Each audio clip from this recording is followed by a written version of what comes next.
I was surprised to find my name included in the committee set up by the Government of Goa to commemorate the 75th anniversary of the adoption of the Constitution of India, also known as Samvidhan Ka Amrit Mahotsav.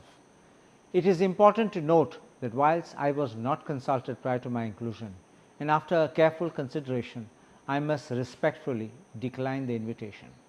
While the Constitution of India represents the very foundation of our democratic values, I am unable to accept this offer, particularly in light of my belief that the current ruling party, the BJP, has consistently undermined the Constitution both in letter and spirit.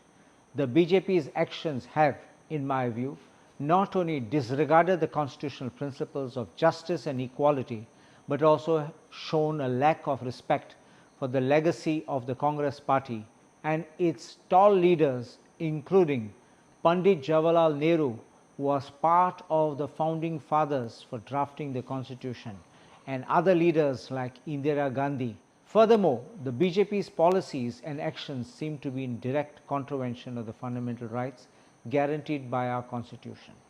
Given this, I find it inappropriate to be associated with a commemoration led by those whose actions do not align with the Constitution's core values.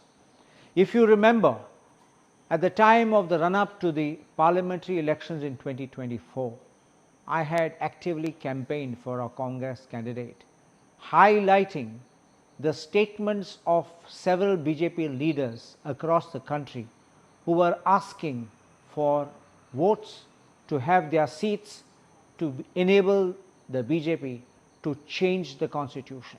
Only because they didn't have the number, they cannot play that game. I therefore respectfully decline to be a part of this committee.